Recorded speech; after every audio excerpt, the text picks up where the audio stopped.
Hello, everyone. Welcome to the Study Abroad Office's pre-departure orientation. We're glad that you're here. My name is Bobby Wilson Jr., and I am the Senior Study Abroad Advisor here at Loyola Chicago. If you're watching this, first off, congratulations on studying abroad next semester. Whether you're going on a J-term program, a spring break program, or a spring semester program, we're very excited for you. Joined with us today, alongside myself, is Marley Stein, who serves as the Director of Study Abroad, and Allie Donovan, who is also a study abroad advisor. During this orientation today, we will do an overview of cultural adaptation, preparation, building resiliency, and navigating identities when you're abroad. We'll talk specifically about study abroad academic information to ensure that you're abroad academically and that you have success when you are abroad academically as well. We'll talk about health, safety, and wellness abroad. We'll go over resources, registrations, and apps for safe travel, in addition to the insurance abroad. And then we'll end talking about payment, tips, preparation, and overall next steps. We do have some goals for this orientation. We want you to recognize what cultural adaptation means and how it intersects with your identities while you're abroad. We want you to understand study abroad academic specific information. So this includes the credit and grade conversions, the pass, no pass policy, course approvals, and more. We want you to understand health and safety resources for you while you're abroad and just overall feel prepared for your program. I do just want to make sure that I mention that joined in this orientation, there's some students that are doing faculty-led programs. There's some students that are doing exchange programs, some that are doing affiliates, etc.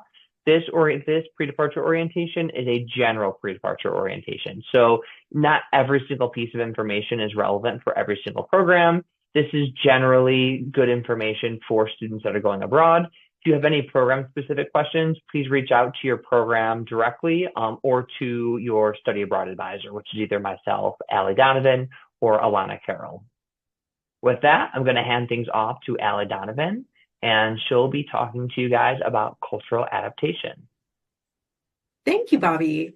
As Bobby said, my name is Allie, and I am here today to talk a little bit about cultural adaptation, the general overview of what we're about to cover today. We'll start with a definition of cultural adaptation and talk a little bit about some of the cultural misunderstandings that can result as you are learning and as you are aiming toward your quest for adapting to a new culture. We'll talk together about the multiple phases of cultural adaptation and what that process looks like. And we'll share a few tips to manage this process and building intercultural competence. Moving forward, I'd like for us to reflect briefly on the question of what is culture. You might want to even pause the video for a moment and just try to think up a few examples or perhaps a working definition of what culture is, because there are a lot of different things that we can point to, and there are a lot of different ways that we might explain this. And so I think to start, one of the most useful things that we can do is to talk about a working definition for the purposes of this conversation. When we talk about culture together today, we're going to be talking about the shared patterns of behaviors and interactions, the cognitive constructs, and effective understanding that are learned through a process of socializations. You can think about this as being essentially like the collective mental programming of the human mind, right? That might distinguish one group from another group. Something that might mark you as being part of one group or being outside of a different group, right? These share patterns kind of identify who might be part of a cultural group and who might not be. Now, one thing that I want to talk about as well, just kind of kicking off this conversation, is the idea that we're not trying to imply that everyone in a society thinks a certain way or that everyone in a society is programmed in the same way. Differences between individuals, even within the same society or within the same culture, can be really, really large. However, looking at this really large scale, we can observe some certain patterns that are really impacted by the social controls that kind of influence humans. And so that's going to be what we're talking about today. Now, looking at a really, really large scale, one of the things that we can see are differences from one group to another in several different facets. We've got a graph down here that kind of breaks down 4 different countries and some of the kind of average collective attitudes surrounding 6 different topics. Something like, say, power distance, for example. By this, we mean sort of the degree to which those who are less powerful in an organization or in an institution kind of accept an unequal distribution of power. The US, for example, if you look at kind of that light brown color representing the US, that's pretty low, reflective of the fact that in the US, we culturally tend not to gravitate toward hierarchy. We really have a strong cultural preference for soliciting all voices from different, ranks or from different positions in an organization. A student who's going, say, from the US to Germany, for example, with a relatively similar power distance ranking, may not notice a huge shift. Whereas a student going from the US to somewhere like South Korea or Chile may notice a much larger shift in this regard, right? So it depends a little bit on 2 things, kind of where you're coming from and where you're going to, whether you see a big difference or whether you feel like, no, you know what? Things are pretty much as I expect in this regard. And one thing you can note is that you might have some different descriptors or some different aspects of the culture here in which you are visiting a country or you are spending time in a country where there's a lot of alignment where you are coming from and where you are going to, whereas in other facets, that alignment may not be there. And so you may notice more of a change. If you think about the concept of culture, there is a really commonly used metaphor to describe culture as being like an iceberg, where we might talk about, the classic iceberg saying how so much of it exists beneath the surface, kind of exists in such a way that you don't see it at first glance. Culture can be kind of like this too. When I asked you at the beginning of this talk, what is culture? You might have immediately thought about things like the foods we eat, the languages we speak, the holidays we celebrate, the music we listen to. And these are all perfectly valid expressions of culture, but they tend to be the ones that exist kind of above the surface, the ones that we'll see right away. But the longer you spend getting to know a certain place and the longer you spend getting to engage with its culture, you sink down below the surface, where you're likely to see some of the less obvious, but still equally valid presentations of culture. This might be things like, say, the facial expressions you wear when you are walking down the street or talking to strangers or friends. This might involve things like attitude towards children or elders, concepts of food, concepts of cleanliness, right? Lots of things that you may not notice your first days or your first week in a new place. One of the things that I think is so rewarding about the type of cultural learning that takes place in study abroad is the idea that there's always more to learn, right? This iceberg always kind of has more to uncover. The learning process happens over time. If we continue on and think about what is the end sort of quest of this learning process, we might think about this as being what we call the results of cultural adaptation, right? Cultural adaptation we could talk about as being a longer-term process when a person will adjust to and ultimately feel comfortable in their new environment. Now, I want you to note that adjusting and feeling comfortable doesn't necessarily imply that a person has adopted all aspects of that particular culture.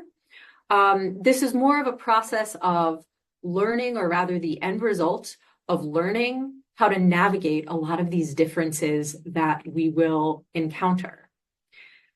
There is a way of representing this in a graphic that looks almost kind of like a roller coaster, where you have high highs and low lows describing the process of getting toward cultural adaptation, where maybe it starts on a high with what we might think of as being kind of like a honeymoon phase.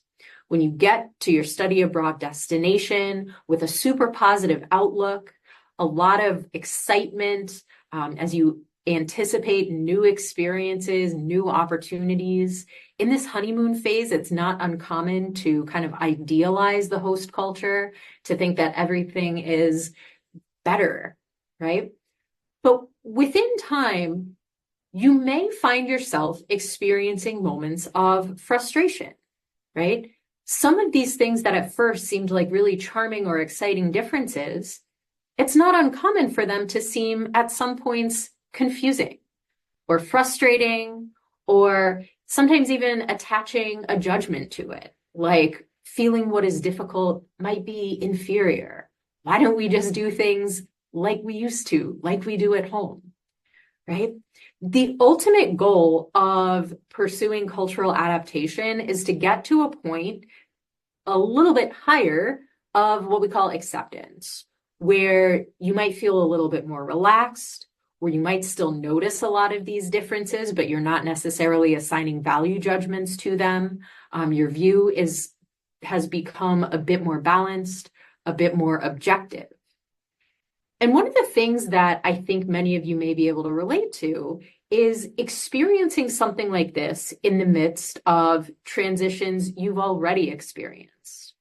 While many of you may not necessarily have studied abroad before, during processes of transition, I think it's not uncommon to experience phases kind of like these.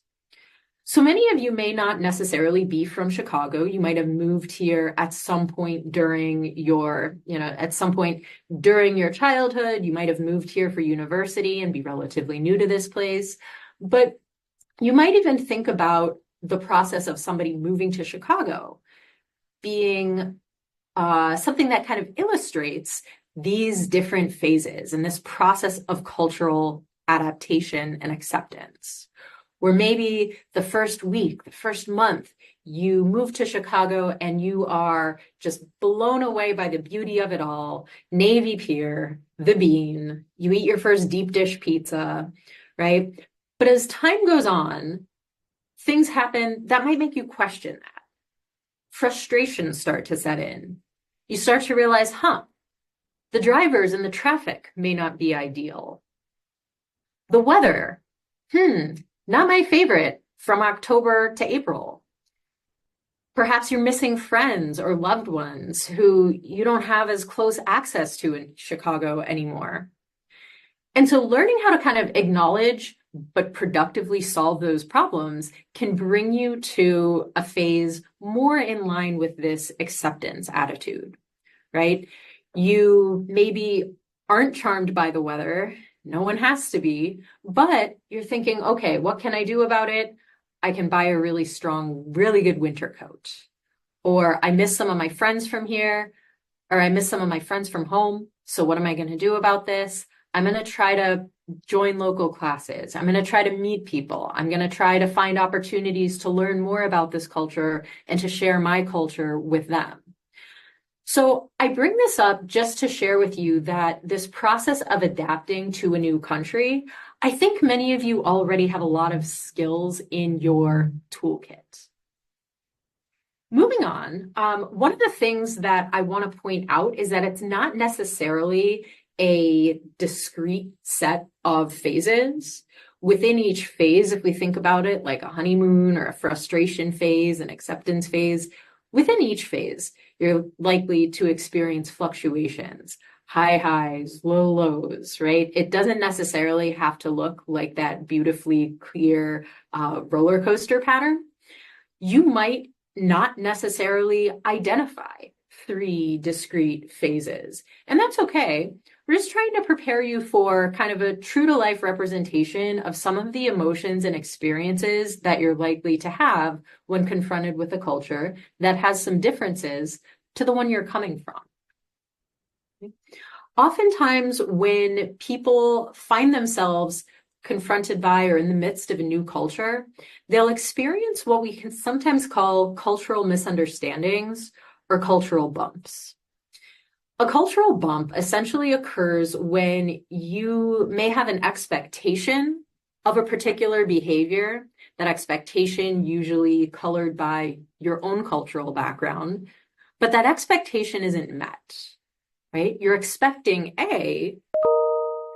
When you're interacting with individuals from another culture, maybe you're unexpectedly getting B instead. The outcome doesn't match your expectation. When there are these miscommunications due to differing cultural norms and or due to language barriers, there can be frustrations, there can be unpleasantness or awkwardness. But these experiences can be a great catalyst for learning and for understanding. They can help you learn a little bit more about the host culture when you approach them, not so much with frustration or anger or withdrawing, but when approaching them with an attitude of curiosity and trying to take it for the learning experience that it is. I always want to remind students that while growth isn't always fun, it's always valuable, right? So please take a look at any cultural bumps that you may experience with an attitude of curiosity, with a mindset to try to understand and learn and grow. One of the ways in which you may unexpectedly see cultural differences play out has to do with cultural differences made manifest in the classroom. Different cultures have different views toward teaching, toward learning, toward what it means to be a good academic institution or a good student, right? Some of the things that you should be on the lookout for, particularly if you are on an exchange program or if you are participating in a facilitated direct enrollment arrangement in which you are taking classes in a host university, please note that some of these differences you may experience during your time abroad. There may be different withdrawal procedures or different withdrawal timelines, whereas back here at Loyola, you may have a lot of time to decide to withdraw from a certain class. You may not necessarily have that abroad. There may be different adherence to deadlines and policies. In some academic cultures, deadlines and policy may be extremely inflexible, right? Whereas in others, deadlines, policies, may be a little bit more like guidelines with a bit of wiggle room. You may experience different amounts of guidance from or different amounts of access to professors. In some academic cultures, it is very much an expectation that you become a very independent learner. There may not necessarily be lots of professor access during something like office hours, or there may be more of an expectation that if you need to fill in certain gaps in your learning, that you're doing that independently with some of your own work. One thing that we'll often see is fewer exams or fewer assessments to determine an overall grade. There can be situations in which the idea of like formative assessment or sort of checks as you go, those intermediate checks for learning, some academic cultures don't really utilize these much. Your grades in some universities may be coming from 1 or 2 exams or presentations. Please try to learn about this before you go. One of the things that you can definitely do before you go is to check the grade conversion scales. If you are enrolling in a host university, it is oftentimes not the case that they will use the same grading scale that Loyola does.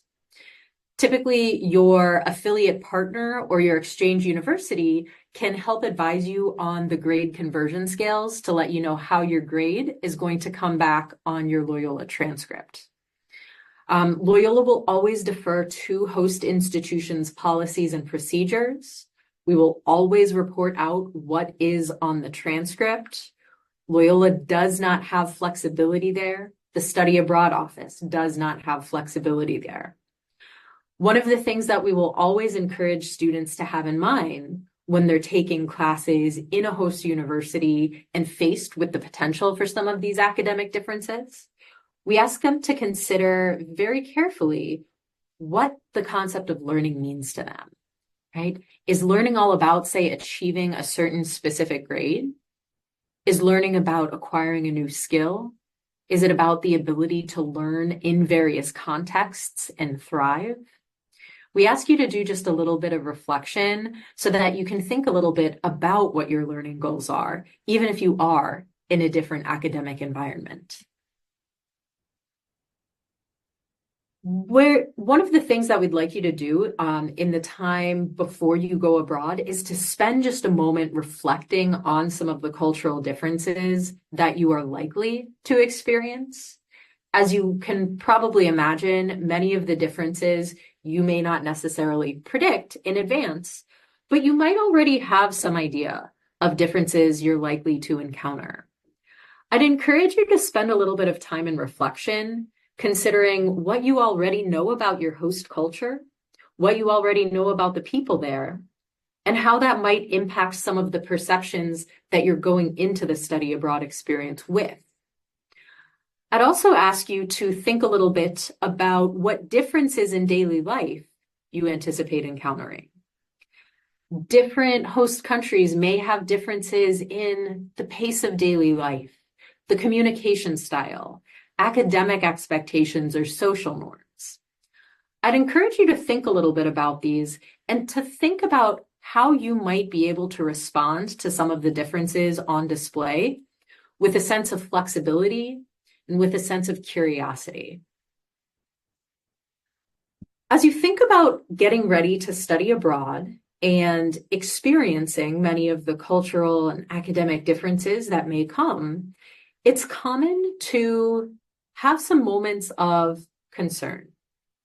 While study abroad is an opportunity that many students are incredibly excited about, it's also an opportunity that provokes in many a sense of concern, right? There can be concerns with communicating in another language, concerns with how and to what extent you might adjust to a new educational system.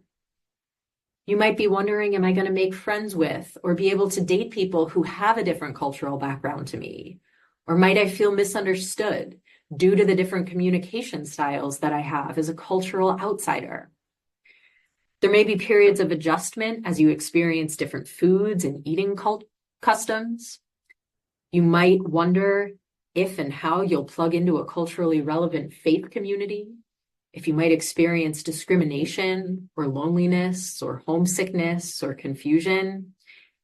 If you are experiencing any of these concerns, I want you to know that you are certainly not alone in them. Many of your fellow students have likely reflected on some of these matters with concern themselves.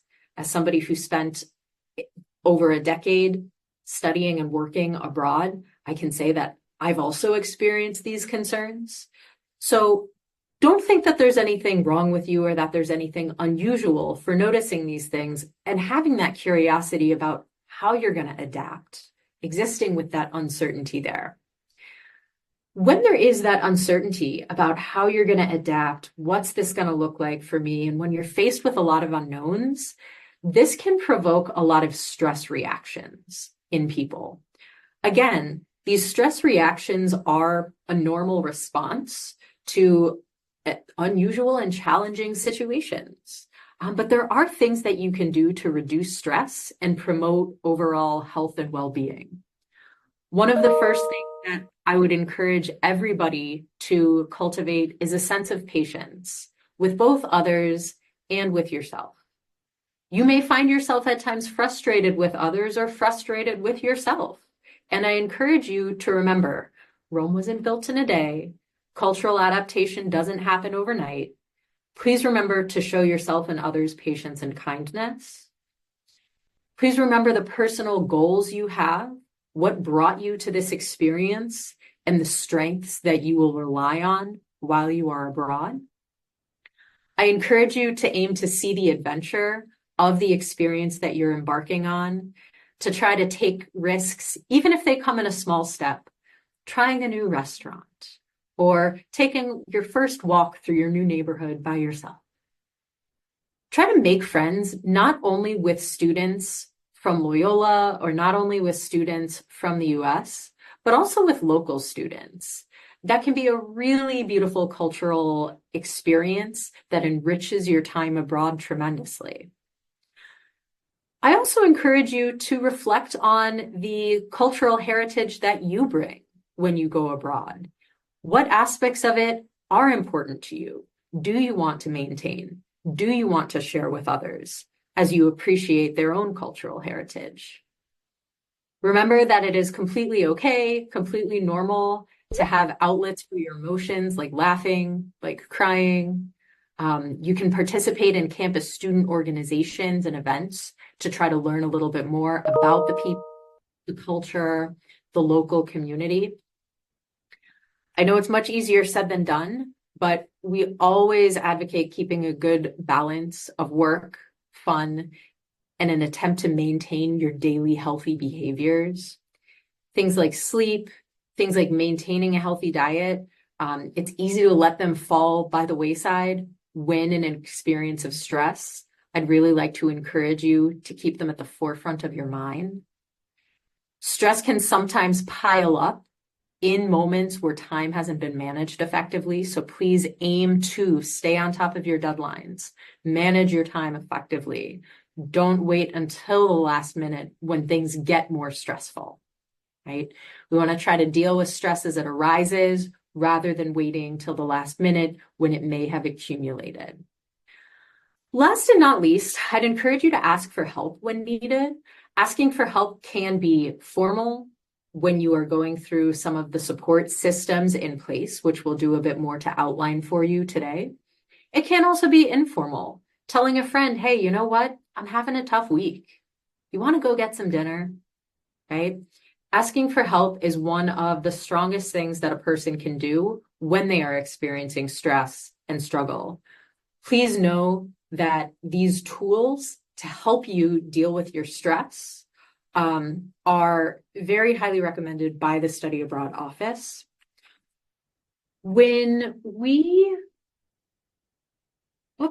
Sorry, I just lost my place.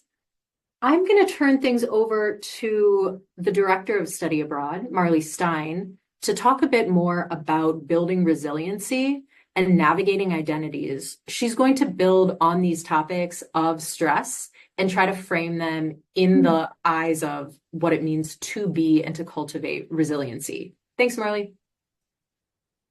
Hello, how are you? All right, I'm going to move on to our next slide. I'm going to discuss some building resiliency and navigating identities abroad. So these are some resources that you have all within yourselves that you can rely on if you find that you're encountering challenges while abroad in navigating the period of cultural adaptation, as well as if you find you're experiencing cultural bumps or moments where you feel stressed out or uncomfortable about what you're observing and experiencing in your new environment.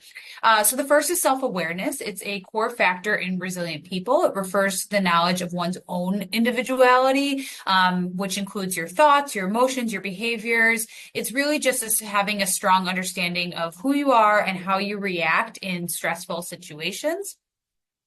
The next is connection. So feeling alone, even though you're going to be surrounded by other study abroad students, other international students, is quite common when you are traveling abroad for the first time, or even if you already have had experience traveling abroad prior, you're going to have a lot more alone time to be with yourself. So you might find that you're experiencing or craving connection. So if you are feeling alone, relying on your ability that you might already have to seek out connection will help you be able to regulate your own emotions. It might give you a greater sense of optimism, and it can also help increase your awareness about what is going on in your own cultural adaptation journey. Flexible thinking. So it can be really detrimental if you go into your study abroad experience with a rigid way of thinking. So trying to rethink and redesign how you're approaching a situation with more flexible thinking as opposed to more rigid thinking will allow you to have a balanced perspective when navigating these complex environments. The other is self-regulation. Everybody has their own way of doing that. So thinking through what is your way of regulating your emotions and your stress levels. So this could be something such as running or walking every morning or evening, meditating, taking deep breaths if in a particularly acute stressful situation. Journaling. These are all ways that you can find that you can self-regulate. Optimism. So having a more glass half full approach, if you're someone who's able to take that approach or that outlook here in the US, maybe translate that to your experience abroad. Positive thinking and optimism has been shown to promote psychological well-being. It helps you to challenge unhelpful thinking, improve mood, and identify what is within control. So these are a couple of discussion questions that we do in the live presentation, but it's helpful to just have these here for you to pause and reflect on them so that you can kind of understand which of these coping mechanisms or which of these resilience factors you most resonate with and which ones you're going to employ in your time of need. So which of the 5 resilience factors, self-awareness, connection, flexible thinking, self-regulation, and optimism, do you think will be helpful to you when navigating study abroad, and why? Can you share a personal or hypothetical example of how one or more of these approaches could help in an unfamiliar or challenging situation? So maybe anticipating an encounter you might have abroad. How might your time abroad contribute to your personal growth? So think about how these stressful situations or these moments of cultural misunderstandings might actually contribute to your own personal growth. You can pull from some of the examples that Allie already shared with you. And then once you kind of identify how your time might contribute to your personal growth, think about what steps you could take to build a supportive environment for yourself and your peers. Allie already gave some tips for managing stress, and I'm going to give a few more in terms of kind of navigating your own identity abroad momentarily. So when you go abroad, you are in a new, unfamiliar environment. Even if you've had an experience abroad before, it is likely going to be different this time around. You are surrounded by different peers. You might be at a different institution, a different country. So try to go in with an open mind and do some reflection prior on your own personal identities. Will you be a part of any majority or minority groups while you are abroad? How might that particular culture or microcultures within that culture view your identity? A lot of times different cultures have different perspectives regarding different identities. So they might interpret the way you present yourself differently than you yourself might identify. So trying to understand what that experience might be like, where there's a difference in the way you identify and the way somebody else identifies you, and how you might reconcile that experience. Research local community groups associated with your identities. This can be a great way to meet locals who share similar interests and values, and then they can also provide you with insights and support. So if you're in a group that shares your identity. It's another way to actually meet locals and immerse yourself, but also find a support system with others who might have a similar identity and are navigating the culture for more time than you've already had the opportunity to navigate the culture. But with that being said, if you encounter microaggressions, racism, or harassment while abroad, definitely inform your on-site program staff, the local university or institution, the faculty leader, and of course the study abroad office, so we can support you in navigating that experience and connect you with resources in country. The other recommendation I have is that our staff does not represent every identity of the students who are studying abroad, nor does our student population each year, other study abroad students or our alumni. So if you are looking to connect with someone who might have a similar or shared identity as you, I would recommend that you look through our larger network of study abroad providers and universities, because a lot of times they have blogs, testimonials from students that students like yourself who've gone to a particular country, maybe the same country that you all plan to go to, and you can read those and kind of get an understanding from their perspective how they navigated their identity abroad. Also, a lot of our partners are happy to connect our prospective students with their own alumni system, which when you consider all the U.S. students and international students at U.S. universities who are studying abroad, that's a much bigger scope of students who are studying abroad with a diverse set of identities. So definitely connect with us if you are particularly concerned and speak with your SAO advisor. So here are a couple reflection points again to consider before going abroad. How might different aspects of your identity, your race, your gender, sexuality, religion, socioeconomic status be perceived in your host country? And how do you plan to navigate potential cultural differences? So this is what I was talking about in the previous slide, kind of just making yourself a roadmap of how your different identity factors might influence how you might be viewed in the country you're going to. And then how would you describe your identity and culture here in the US? How might that differ abroad? How might others view you? One example I've heard from students is I had a student who was Mexican American, and she identified as from the United States. And then when she went abroad, there was this automatic assumption that she was Mexican versus from the US. And so that was something she had to reconcile, being only viewed by one identity instead of an intersecting identity that she is used to having here in the US. So the Office of Equity and Compliance is a resource for you here while you're at Loyola in the US, but also it extends abroad as well. It promotes a culture of inclusion, safety, and accessibility by implementing civil rights policies.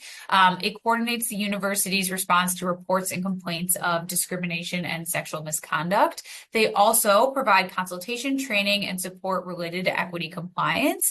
So this includes faculty leaders that are able to get support from the Office of Equity and Compliance. It's important that you all know that the comprehensive policy that we all have here extends abroad, and this prohibits sexual misconduct and discrimination. It applies to all protected categories under state and federal civil rights laws, including students when they're outside of the U.S. If anyone experiences conduct that is prohibited by our comprehensive policy, so again, sexual misconduct, anything related to Title IX, sexual assault and discrimination, any microaggressions, biases, you can report that to the OEC. I have the link here. There's also a link in your Go Global portal as well. This can be done by yourself for something you might have experienced. It might be able to be done by a peer for something that you've witnessed. So please, if you are experiencing anything and you'd like it to be reported and investigated in an unbiased way, please report it. And they always include you before they take any action in how the investigation will go. I talked to you guys about academic information and registration related to study abroad. I will say this is a very important part in the presentation. All this information is, of course, important, but this specifically, every semester when students come back, some of these issues kind of come up. And so my hope is that this can provide clear information on the following. The first of those things being course approvals. The second thing being study abroad grades, credit, and withdrawals for study abroad. The next thing being the pass, no pass policy related to studying abroad. Next is course registration for study abroad. Next will be study abroad transcripts once your program ends. And then finally, we'll talk about final exams while abroad. I empathize with the fact that this is a lot of information. I also recognize that students don't retain all the information that they're being told, which is why this is being recorded. Please note that this is your responsibility to understand. And if you have any questions, doubts, concerns about any of this academic specific information, please reach out to your study abroad advisor. As I mentioned in the beginning of pre-departure, some of this academic information will be specific for faculty-led students. Other information will be for semester students. I will do my best to make that distinction as I'm presenting. So the first thing I'm going to talk about is course approvals, which is required specifically for semester students watching this video. And so what is the course approval process? The course approval process is the process of getting your study abroad courses approved for specific Loyola credits. So essentially, if you're going abroad and hoping to obtain credit for your major, for your minor, for core, for engaged learning, or for honors, you have to get your courses approved in your portal before you depart. Keep in mind that you're only doing this for the credit types that I just outlined. If you're hoping to fulfill general elective credits, you do not need to get those approved. Just to clarify what general elective credits are, once you add together the credits for your major, for your minor, for core, for engaged learning, potentially for honors if you're in honors, Loyola says that you need to be at 120 credits in order to graduate. There are some students that when you add all those credit types together, they're not at 120. So in order to get to 120, you take what are known as general elective credits. Some students need them and others do not. And so if you're a student who needs general elective credits, you do not need to get those ones approved specifically. We don't have time today to walk you through the entire course approval process. Please make sure you log into your Go Global portal and you're going to see a tab that's called Course Approval, which you can see on your screen circled in red right now. Once you log into your portal and you click on Course Approvals, you then can view video tutorials that walk you through the process, in addition to written instructions on the process. Please make sure you review those. It is very, very, very important. One thing to note is the course approval process is different than course registration. Of course, as I'm mentioning, course approvals is the process of getting your courses approved for your major, minor, core, engaged learning, or honors. Registration is actually registering in those classes, right? So course approvals you'll work on with your study abroad advisor. The registration is done likely directly with the partner abroad. Keep in mind, you do not have to register for every single course that you get approved in your portal. It essentially is just serving as a calculator, if you will, that helps you determine how Loyola will count a certain credit if you end up taking that when you are abroad. So please just keep that in mind. Next, courses that you do not get submitted will transfer back as general elective credits, as we mentioned. Ideally, you want to have your courses submitted and reviewed before your departure. I will say, as an advisor, my advice is to do it before your registration, because then you know what to register for, because you know how it'll transfer back, but you can do it up until the moment that you depart. And then I recommend submitting 3 to 4 backup courses in the case that you don't get into your originally intended courses, or maybe the times are going to overlap. And so getting a few extra ones approved is definitely going to be in your best interest. I understand that the course approval process can be tricky, so please work with your study abroad advisor if you have any questions, or if you just don't feel like you have a good understanding of the process. Next, we're going to move on to talk about study abroad grades, credits, and course withdrawals if you end up withdrawing from a course when you are abroad. So first and foremost, the courses abroad will default to letter grades automatically. I will mention there are rare circumstances that a course abroad is only offered as pass, no pass. if you find yourself in this situation, you need to inform your study abroad advisor before departure. And we're going to talk a little bit more about this in the following slide. But for most students that go abroad, keep in mind that courses abroad are going to default as letter grades back at Loyola Chicago.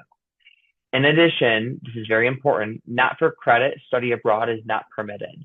What this means is that every course that you take when you're abroad, you will earn Loyola credit for. There's some times where students go abroad and they don't do well in a class, and then they want to just say, you know what, I just don't want to get credit for this class because I didn't do well. Just know that that is not a possibility. You will get credit for every course that you take abroad. For all students who are going abroad for the entire spring semester, keep in mind you need to be enrolled full-time, which is a minimum of 12 US credits. If you enroll less than full-time, there can be ramifications on your financial aid, on your academic plan, and more. So please make sure you are staying enrolled full-time. For exchange students, this is extremely important. You need to make sure that you understand the exchange university's credit and grade conversion. This is very important because you might be taking courses, for example, in Spain, where you're going to receive a 9 in your class. You might look at a 9 and not really understand what GPA that counts for at Loyola Chicago. The foreign university's credit and grade conversion gives you that conversion. And you guys can't access that on the study abroad website. It's very important that you understand that because once you come back from study abroad, there's nothing that we can do to change that. So it's important that you understand that early on. If you're doing an affiliate program, make sure you understand the credit and grade conversion as well. And you can talk to the affiliate partner to get more information about that. So if you're going on like an IES abroad program, or you're going with SFS or API or USAC or SIT, ICEP, et cetera, work with the affiliate partners to make sure you understand the credit and grade conversions. Because again, once we get your transcript after your program ends, we are not able to alter or make any changes to that. Your locus record is going to reflect exactly as your study abroad transcript appears. It's very important. Again, all this information is on our academic policies and procedures page. Please, please, please be an advocate for yourself when you're abroad. And if you don't understand things, make sure that you reach out to your study abroad advisor and we will give you more information about that. The next thing I want to make sure I talk about, this is another issue that comes up with students when they're abroad. If you withdraw from a course abroad, you need to make sure that you're doing it correctly. Just to clarify, let's say that you don't do it correctly. So maybe you email your professor and say, I'm sorry, professor, I'm no longer interested in taking this class. Yes, you might have emailed the professor, but if you didn't go through the official university methods of doing that, once you come back, that might show up on your transcript as a failed course, and then there's nothing that we can do about it. It's really important just to make sure that if you end up withdrawing from a course, that you do so correctly. So you'll need to work very likely with the university abroad where you're taking classes to make sure 100% that you have successfully withdrawn from that course. Again, if you don't do it correctly and you get an F and that transfers back on your transcript, it will show up and affect your overall GPA. So please know that. Another really important thing to keep in mind is the add and drop date periods abroad do not match those of Loyola. So make sure you're working directly with the university abroad to understand when they are. So we're going to talk now about pass, no pass. And so, as I mentioned, when you go abroad, your courses are all going to automatically transfer back as letter grades. And so if you would like for your grades to come back as pass, no pass, you need to submit a request form in Locus. Keep in mind that if you're in a unique situation where a course abroad is only offered as pass, no pass, or if you would like for a course abroad to transfer back as pass, no pass, this form that I'm going to be reviewing with you momentarily, it looks like this. This is what absolutely needs to be filled out. And so what you're going to do is you're going to log into Locus. You're going to click on Online Forms and Help, and then you'll click on Pass, No Pass, and then you'll click the Undergraduate Request Form. Keep in mind, Pass, No Pass is only for those students in those extremely unique situations where the course abroad is only offered as Pass, No Pass, and Pass, No Pass is generally only offered for juniors and above and only for general elective credits. In addition, the request form needs to be submitted within the first 2 weeks of your program or within the first week if you're doing a summer program. I just want to make sure I clarify this. I know I already said this, but the pass, no pass is not permitted for freshmen or sophomores. It's only for juniors and seniors. If you guys have questions about this process, if you have a question about the form itself, if you have a question about the status of it, please make sure that you follow through with your academic advisors. This is something that students, again, work on directly with their academic advisors. If you end up getting approved for a pass, no pass, you need to make sure that our office receives a copy of that. And so a copy of the request form needs to be sent to saotranscripts@luc.edu. Keep in mind, whatever is on your transcript from your program abroad is what will be articulated in locus. We are not able to alter it. So if you end up never submitting one of these, but you intend on taking a class as pass, no pass, that very likely will end up happening. So make sure that you do this early on in the process. And again, this is what the pass, no pass request form looks like. All right, we're going to talk now about study abroad registration. And so for faculty-led students, if you're doing a J-term program, you are already enrolled in your program, unless you have a hold on your account, which all communications already went out. So you would know if you had a hold on your account. Spring break students will be enrolled by their school or department manually. I believe all of these happened already, but you can reach out to your study abroad advisor if you have questions. Make sure you are not registered for another LUC course during the time in which you are taking the class during spring semester. If you're participating in Spanish 251, that information is specifically for students doing that spring break program. So you just want to make sure you aren't enrolled in a course that's happening during the time in which you're going to be taking Spanish 251, which I believe is Monday, Wednesday, and Fridays in the morning, if I'm not mistaken. For semester students, there's some things that you need to do as soon as possible, because there's other things that will be happening on December 1st that you need to do prior to then. So as soon as possible, you want to contact your host institution or partner to understand exactly how to enroll in your courses abroad. Again, when you're studying abroad, you are enrolling in courses at your abroad partner. You're not doing it through Loyola Chicago, so you have to work with them to understand the registration process. In addition, you need to log into your Go Global portal and indicate in a questionnaire how many credits you plan to take when you are abroad. As a reminder, 12 minimum for semester students. In addition, as soon as possible, all holds need to be removed from your account because you cannot be enrolled in LUC courses during the time in which you're abroad. You need to be doing these things because on December 1st, if not sooner, we will officially enroll you in a study abroad placeholder course, which is essentially what keeps you enrolled as a full-time student during the time in which you're not actually on campus at Loyola. So when you are abroad and you look in your locus account, you will see that indicator course, and it will identify that you're taking up to 12 to 15 credits. Again, you'll be placed in however many credits you indicate in your study abroad portal.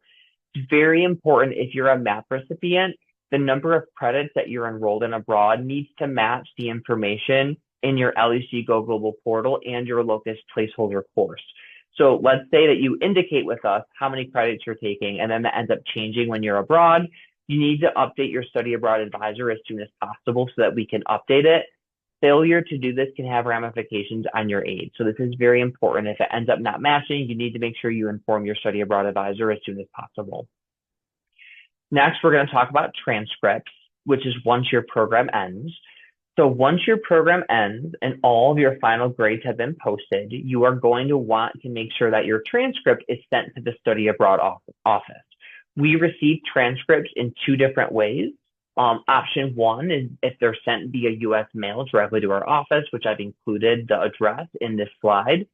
Option number two is electronically, which has to be sent via secure transfer by the host institution or partner.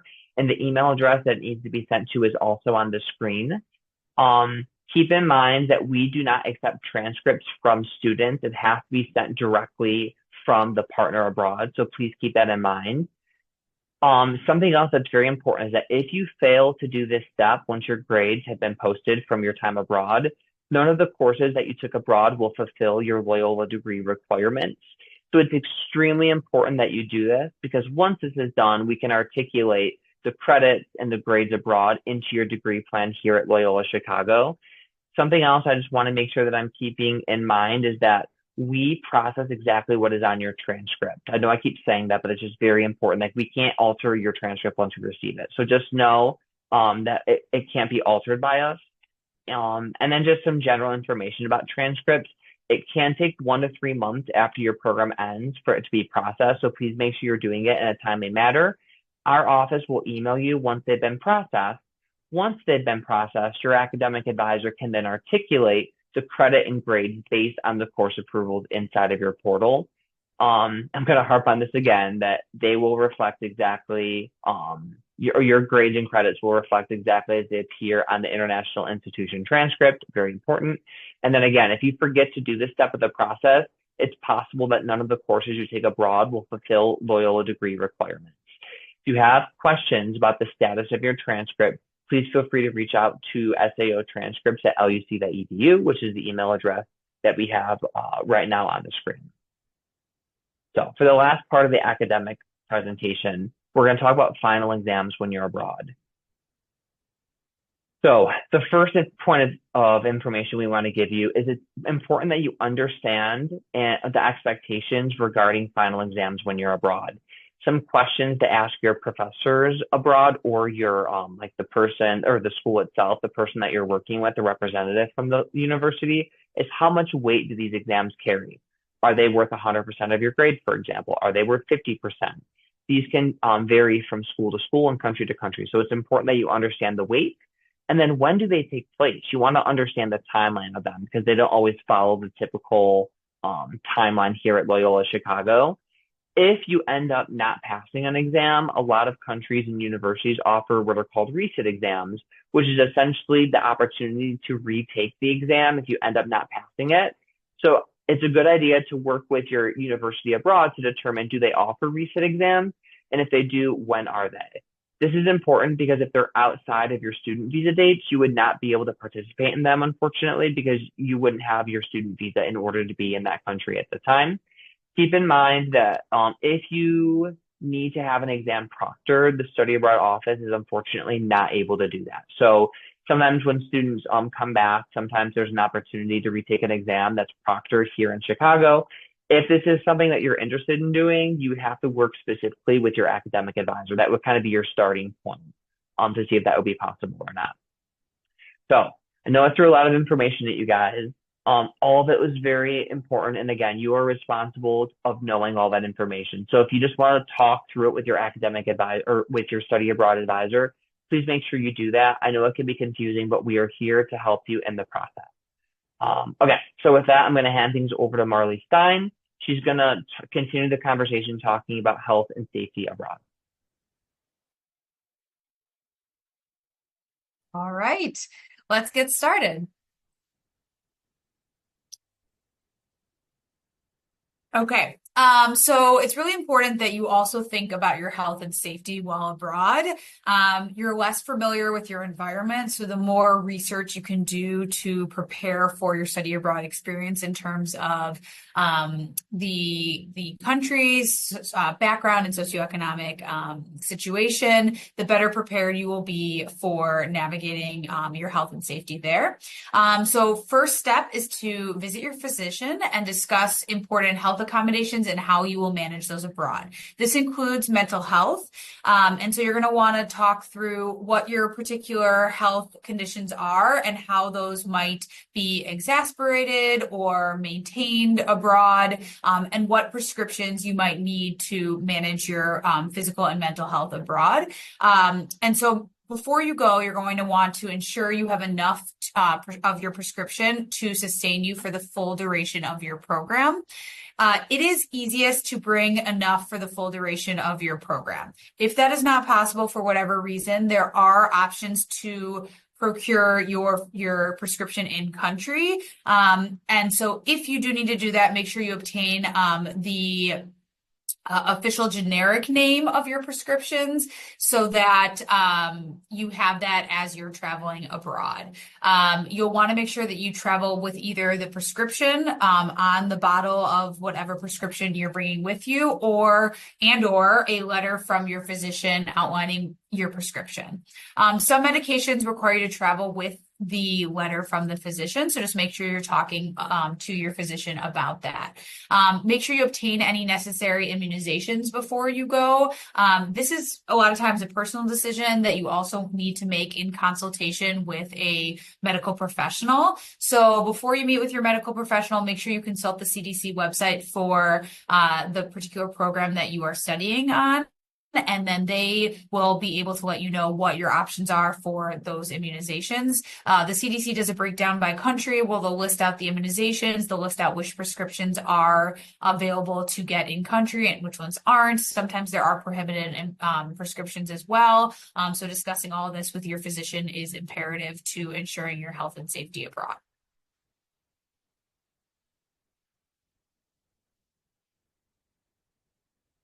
The Wellness Center can also help you prepare for healthy travel. They provide mental health support. They provide medical care in the form of both appointments, but also they can do referrals. They also have a lot of different health promotion outreach events that you can attend that might help prepare you for study abroad. And then there's also they have the line. If you experience sexual violence or relationship violence, you can call that line as well, even from abroad. And they have a newsletter as well if you'd like assistance. So if you're uncertain about all that study abroad can bring to you, a mental health provider can also provide you counseling that goes beyond what a study abroad advisor would do in terms of preparing you for study abroad. These are a list of travel and immunization clinics in the area. You're welcome to see your own personal physician, whether it's a doctor or nurse practitioner. But if you're looking for particular immunizations that have to be in stock in order to get them, these travel clinics, both the UIC and the Northwestern Travel Clinic, are used to supporting study abroad students going to a variety of countries. So they might be an easy option for you to prepare for healthy travel. So as I mentioned in the introduction, make sure you do your research. So that means reviewing pre-departure orientation materials such as this. Stay updated on the health conditions in country. So those are always changing. For those of you that have, since we've all experienced the COVID-19 pandemic, there are other health conditions that are changing. So make sure you're up to date on those. This can also be things like malaria, presence of Zika, those types of health conditions or illnesses that are present in various countries. Learn about medications that may be restricted or illegal. Research socio-political climate and other safety matters. Some resources that you can research this information is the U.S. Department of State, travel.state.gov, travel advisories. On those travel advisory pages, they also include exit/entry requirements. So that might be a ETA, a declaration. I just went to the Dominican Republic, and there is a entrance requirement. So make sure you're researching that as well. And then also country-specific health and safety information. I mentioned on the CDC website, there is a list of health and safety information, so you'll know what are common health conditions within that particular country. Alcohol and drugs is a really important topic to discuss. It is the majority of injuries and illnesses on study abroad programs are related to alcohol use and abuse. So going in with a mature mindset about how you may consume alcohol abroad is really important. The age of consumption for alcohol in different countries is lower than the US oftentimes. So that means that you will be able to legally consume alcohol in most countries. Therefore, it's important that you understand the implications of consuming alcohol and that you have a firm boundary on not misusing or abusing alcohol. you are held to the Loyola Community Standards Code of Conduct, which means that no alcohol is to be consumed during program time or in program housing. Therefore, if you violate the LUC Community Standards and Code of Conduct abroad, it still applies to you here, and you're subject to sanctions related to whatever violation you might have done. So breaking laws abroad can carry more severe punishment. So if you break a local law, there is little we can do to support you in that situation. You're subject to the legal system of the country that you are in. So ways that we try to keep you safe is to make sure that you know that drug possession and use is grounds for immediate sanction. Alcohol and drugs can impair judgment, especially in new and unfamiliar environments. So my recommendation is that you get to know the country and the city and the community that you're in first before you even consume alcohol, so that you have your most aware mind as you're navigating a new environment. If you are going to consume alcohol, make sure you're using good judgment. This means don't leave your peers alone, and don't be alone when alcohol is present, looking out for one another, keeping each other safe. That means if 5 of you go to a bar together, alcohol is consumed, 5 of you need to come home. Don't leave your peers behind. Look out for one another. And also don't stay silent if you observe alcohol abuse by other program participants. You can file a care report on their behalf. You can notify your on-site staff, and you can also reach out to us for support as needed as well. Safety abroad, as I mentioned, with alcohol consumption, you want to use common sense, but in other situations, you will need to do that as well. You all have successfully navigated a major metropolitan city like Chicago, where a lot can happen in terms of health and safety. So channel that understanding of walking with a purpose, being aware of your surroundings into your study abroad context. Some tips are making sure that you always lock doors and windows wherever you're staying. Do not carry large amounts of cash, or if you are, be careful where you're putting it.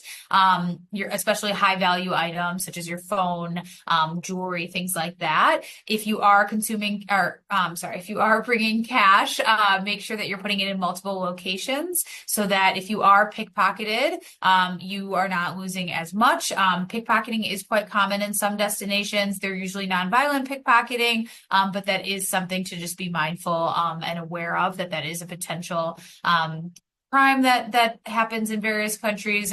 So make sure that you are aware of your surroundings to reduce the potential for that happening.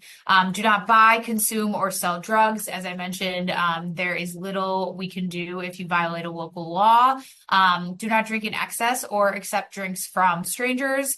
Avoid public demonstrations. Activism is a very important part of our country, but different countries have different responses to public demonstrations and activism. So if you are interested in getting involved in supporting a cause, make sure that you talk to your on-site staff about what the safest way to do that is, and avoid public demonstrations, because a protest could easily turn from safe to violent or unsafe, and there are different laws around and rights around speaking your mind in different countries.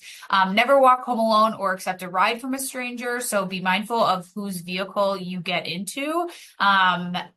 So if you don't know them, don't drive with them. Try to drive with with professional certified drivers. So that's either a public bus system or public Ubers, things like that. If you are going to swim abroad, make sure that you obey the lifeguard and you follow all posted warnings and signs before entering any body of water. Lake Michigan is very different than an ocean, so just be mindful of riptides and currents. So allergies are another health concern that students have, and so I'm going to talk a bit more about how you might communicate your allergies while abroad, and then what you would need to have a formal accommodation for. Accommodation requests can apply to housing, classroom, and other experiential learning environments in study abroad context. Just because you might not need an accommodation in a traditional classroom style environment doesn't mean that you might not want to explore the potential to have an accommodation abroad where your classroom environment is very different than it might be here. So make sure that if you are seeking accommodations, you do so as soon as possible so that your on-site staff can work with our office, with the SAC's letter of recommendation for facilitating accommodations to get that in place long before you arrive, so you have the comfort knowing that that's possible. For faculty-led programs, your accommodations are going to be sent directly to your faculty leader. For classrooms and as well as housing, you'll work with your study abroad advisor or your program manager to facilitate those housing for faculty-led. For study abroad affiliate or Jesuit affiliate or exchange programs, it's your responsibility to share your letter of accommodation with the on-site staff. If you need assistance with doing that, your study abroad advisor can always help you connect to the right person. Consult your healthcare provider and determine your in-country needs. Communicate medical needs, both mental and physical, and accommodations to your on-site partner, even if you don't have the formal SAC accommodation letter. Oftentimes, the partners will have a health and safety questionnaire that you need to fill out. Most of you have probably done that already. The more honest and open you can be with that, the easier they can, it'll be for them to put support systems in place for any accommodations, medical, mental, or physical that you might need. And make sure you do this as soon as possible. It's your responsibility to advocate for your allergies and medical needs on site. So learn how to communicate your needs in the local language and also share with on-site staff early on. It's important to know that there's a distinction between allergies and dietary restrictions. So allergies, we can support you in accommodating dietary restrictions. You'll want to make sure that you know how to communicate and advocate for yourself related to those so that there's an option for group meals that would accommodate your dietary preferences.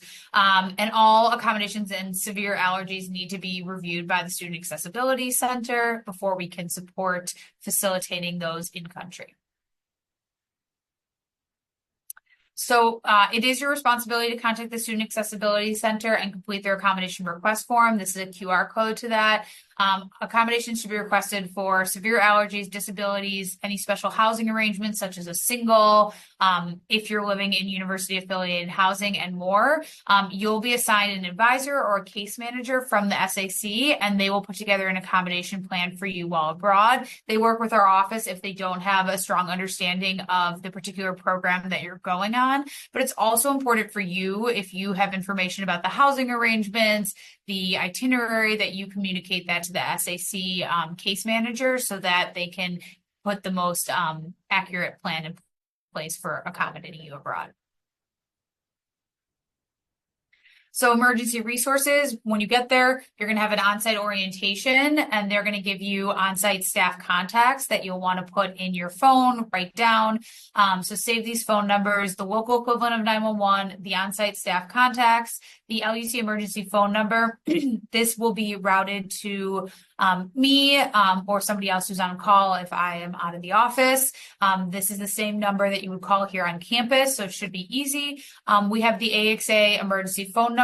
This is located on the back of the CISI insurance card.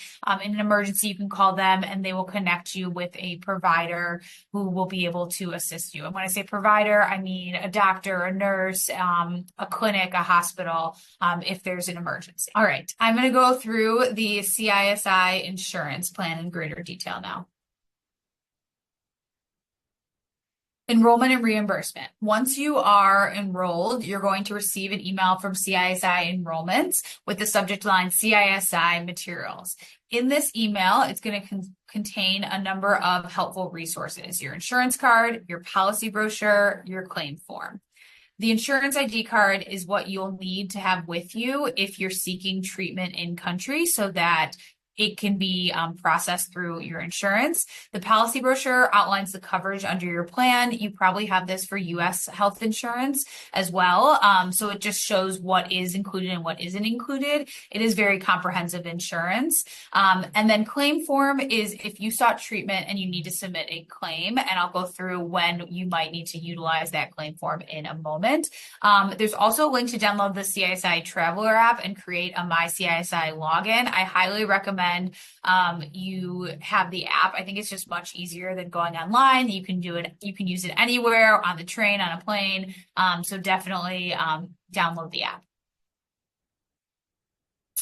This is an example of what the card looks like. You'll see you have your policy number. So if a practitioner asks for that, you'll be able to give that to them. And then on the back, you'll see that there's the AXA assistance number that you'll call in the event of an emergency. You can also call them in a non-emergency if you just want assistance in finding a preferred provider for whatever medical need you might have.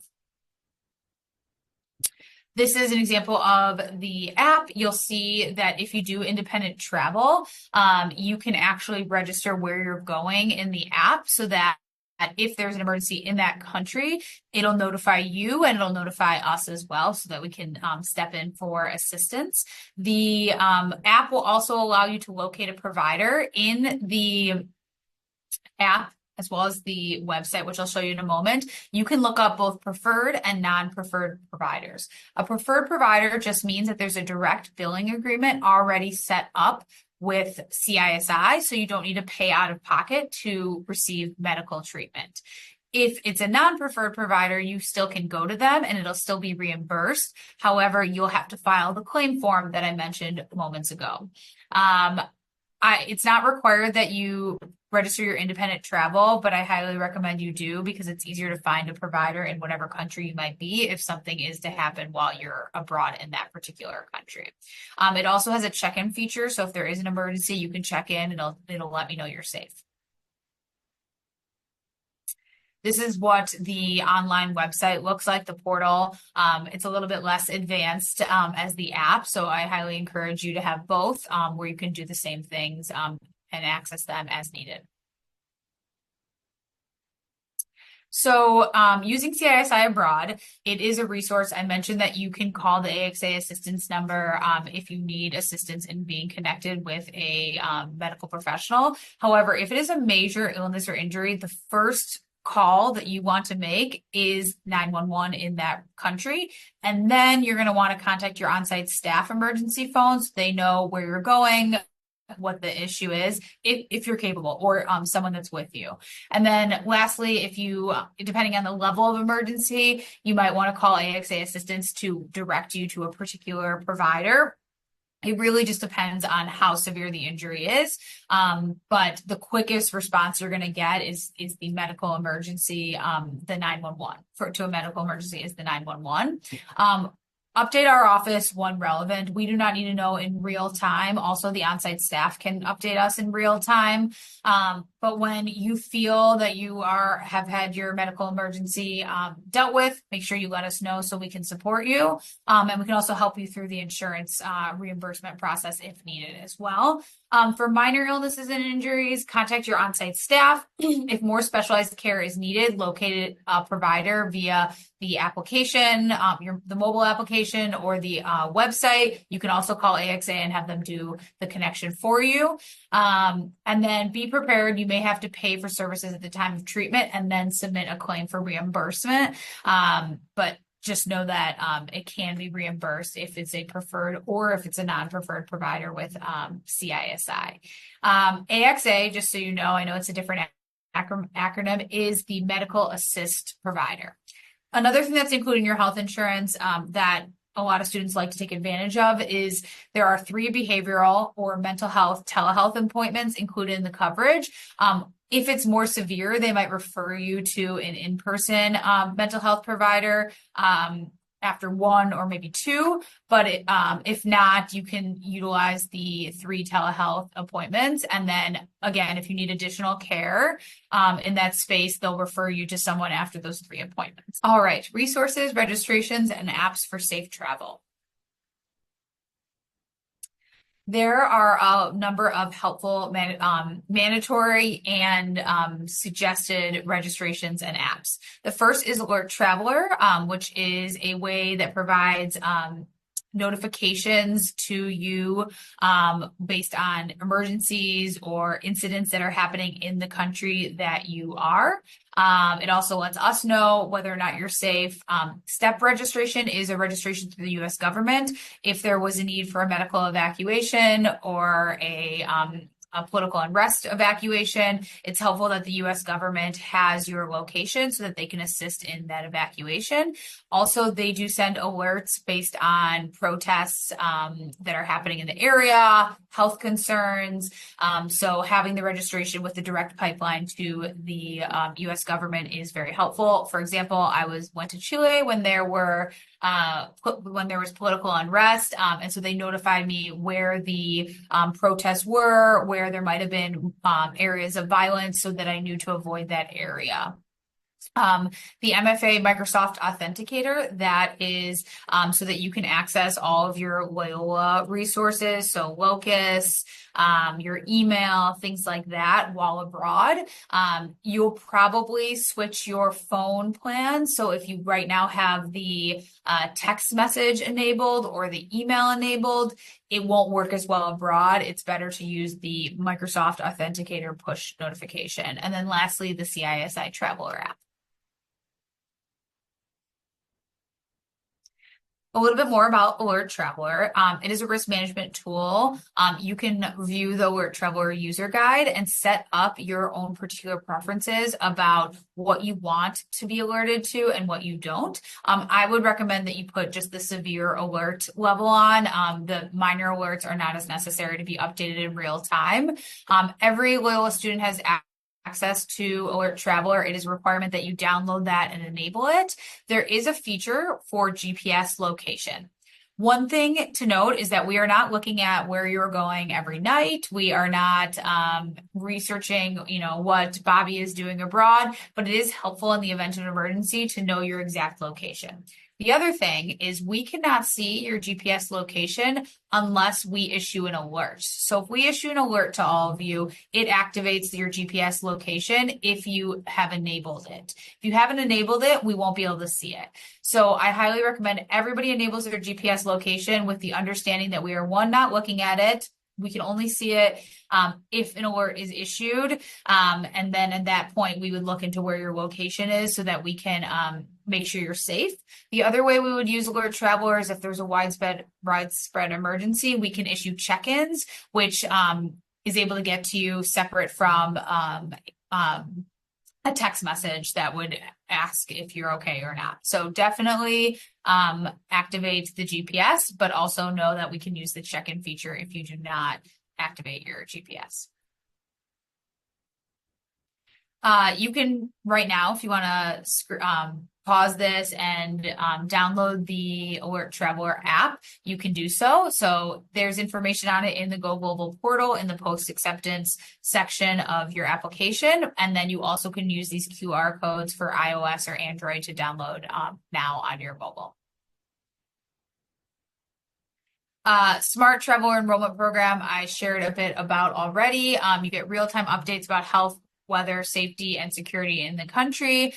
You can plan ahead using information from the local U.S. Embassy. So once you register, they also provide resources ahead of time. And then in the event of a natural disaster, civil unrest, or a family emergency, they can get in contact with you as well. You can pause this as well and do the STEP travel registration now too. It takes about 20 minutes to complete. Now we will segue to our payments section. All students are required to pay the CISI insurance fee. This is mandatory for all programs. However, faculty-led has it included in their program fee. So only affiliates, exchanges, and Jesuit affiliates are required to do the CISI insurance fee. It's fall and spring for $300. January term is $50 and summer is $200. This is billed to your bursar account. SAO affiliate fee, this applies to affiliates, API, IES, USAC, SIT, DIS, ICEP, SFS, and others. It's $1,000 for fall, spring, and AY, and for summer, it is $500. This is billed to the bursar account. SAO admin fee is for all programs, regardless of if you're doing a faculty-led, affiliate, Jesuit affiliate, or exchange program.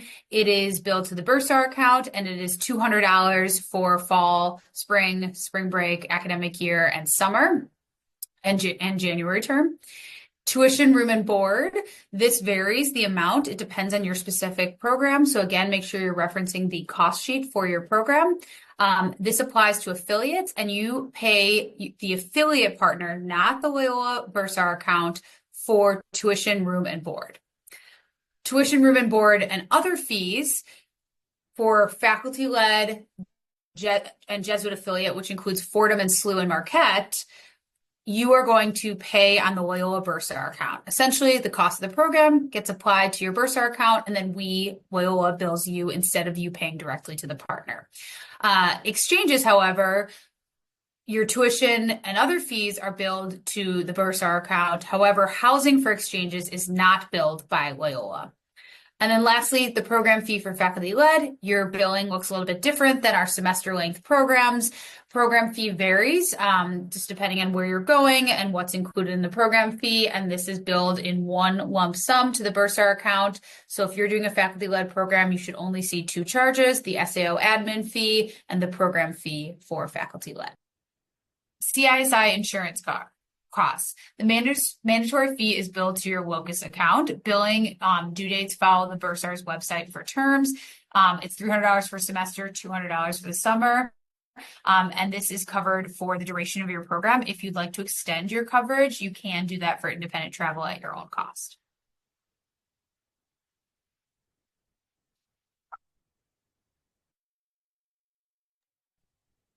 Hello, everyone. Excited to kind of wrap up the presentation and just help you guys prepare specifically for your study abroad program. And so let's first talk about money, everyone's favorite subject. Okay, so we advise you to take money out in the local currency before departure. Typically, the money exchange at the airport is more expensive. It's also nice because if for whatever reason you can't access, your like credit cards or your wallets, or you lose them for whatever reason, having some local currency like when you get in country is going to be ideal. In addition, make sure you contact your bank and credit card companies to let them know of your travel plans. It's also important to make an inventory check of what's inside your wallet. So if you end up losing it for whatever reason, you know exactly what you lost versus like what you have at home or just maybe back in your apartment abroad. We also recommend having multiple ways to access your funds. So do your research. When you're abroad, you don't want to 100% rely only on one method. Next, Venmo abroad very likely will not be used by locals, so just know that going into it. We also don't recommend carrying all of your cards and cash in your wallet at once. If you are to lose it for whatever reason, or if you, for an unfortunate reason, get like pickpocketed or something, we don't want you to lose everything. So don't carry everything on you at once. Also, if you are interested, we highly recommend downloading a currency converter app. Usually the exchange rate is a lot better. One really popular one is called Wise, W-I-S-E, if you're interested in downloading that. If you want to get an idea of how much things cost abroad in the location that you're going to, there's two websites linked here where you can do that. That's also highly recommended if you want to get a better sense, aside from the cost sheet, of how much you might spend on a coffee, for example, when you're abroad. Communication, please call your loved ones when you arrive. Most airports have Wi-Fi, so let your mom, dad, whoever it might be know that you've landed in country. When it comes to cell service, I'd say usually students do one of three things. The first thing is unlocking your phone here in the States and then purchasing a SIM card abroad. If you don't know what it means to unlock your phone, ask your current cell phone provider. They will know exactly what that means and tell you if it's possible for you to do that or not. The next option is to purchase an international plan with your current carrier. Most offer them, so work with them to determine how much money that would be. The third option would be to explore purchasing an eSIM. Some common eSIM apps include Nomad, Olafly, etc., the ones that are linked on the screen. It just needs to make sure that it includes calling. So just make sure that you purchase one that includes calling. When it comes to apps, we recommend the following on the screen for communication. WhatsApp's a really popular one. WeChat for those going to China, and then iMessage, Skype, Google Voice also are used. And then just make sure you understand roaming charges and data for when you're abroad. So talk to your cell phone provider regarding that. When it comes to documents, it's important to make copies of everything and then keep additional copies on your phone. So this includes your valid passport with your student visa, if applicable, driver's license or state ID, credit, debit cards, insurance cards, overall important medical information, and then the SAC accommodation letter if you do apply for an accommodation for your study abroad program. Some information about carry-ons and your personal item, which essentially are the things that you're bringing with you on the actual airplane. Make sure you have with you your wallet and IDs, your airline ticket, copies of important documents, cell phone, charging cord, and headphones. This is important, bringing an extra pair of clothes in your carry-on bag, just in case your checked luggage gets lost. At least you have an extra pair of clothes to change into. And then, of course, airline regulation size toiletries. And then make sure you have your prescriptions and medicine in your carry-on as well. Again, we don't want those getting lost. It's a good idea to work, again, with your primary care doctor or a travel clinic to get a letter regarding the prescriptions and medicine that you're bringing with you, in addition to leaving all of them in their original bottles. I always say this, but like pouring a bunch of pills into a little Ziploc bag, not a good idea. You want to keep them in the original bottles for your travel. In addition, just some overall airport tips. I'm not going to read these off verbatim, but make sure you're checking the TSA website to understand prohibited items. If you're able to check in online, absolutely do that. Purchasing your bags online is usually a little bit cheaper than purchasing them directly at the airport. For most international flights, we recommend arriving about 3 hours early. Another one of my favorite tips is bringing a reusable water bottle and then fill it after security. So like going through security, it's empty, you make it through security, and then you can then pick it up. Something else, another personal favorite of mine is purchasing a portable charger. This is going to be really helpful because if you end up not having a charging outlet on your plane, or if it doesn't work, you have a portable charger to be able to charge it while you're traveling. Just some other general tips that we get. Make sure you have the correct charging outlet for the country in which you're going to be. I know I failed to do this. When I lived in Spain, when I first got there, I did not have the correct European charging outlet. And then I had to purchase one there for a lot more money as opposed to just buying it on Amazon. So just make sure you have the correct charging outlet, depending on the country that you are. For clothing, please make sure you're checking and researching the local climate. This is always an example I give, but a few years back, we had a student go to Argentina for a summer program. So she was there in the summer months, so June, July. In Argentina, that's actually their winter. So she just assumed it would be hot, but it wasn't. So you want to make sure you research the local climate. Do not overpack. Clothes are very likely going to be cheaper abroad, and you're probably going to want to buy clothes abroad anyway, so don't overpack. Pretty much anything that you need, you probably can find with you when you're abroad. Bedding, you might not need to bring it, so just talk to your housing provider or your study abroad advisor. We can give you more information about that. For food, it's important to be open to trying new foods. In some countries, it's even disrespectful to waste food. So just keep that in mind as you're navigating your host country. It's also important to understand allergies versus preferences and make sure you know how to advocate for those. If you're going to be, let's say, in a French-speaking country and you have a nut allergy, it's important that you understand how to say in French that you have a nut allergy for when you're in situations that involve eating. Let's say you don't feel like you have enough of a dominance of the language in the country you're going to, you can write it down ahead of time and put it on a little card or save it in your phone, and then you can just show that to the servers or at the grocery shop, etc. Also, research how to get around in your host country, like how to use public transit, things of that nature. And then finally, please make sure you upload a copy of your visa in your Go Global portal if you're required a visa. If you're not sure if you need a visa, feel free to reach out to your study abroad advisor. So as we're wrapping up, just some very general next steps. Make sure you review all the post-decision requirements in your study abroad portal. Those are all due before departure. In addition, visit your doctor to talk about prescriptions and any on-site treatment. In addition, complete the course approval process if necessary. Read all of your pre-departure materials, and then enroll in the STEP program, Alert Traveler, and then download the CISI app. Lastly, we are currently recruiting social media influencers.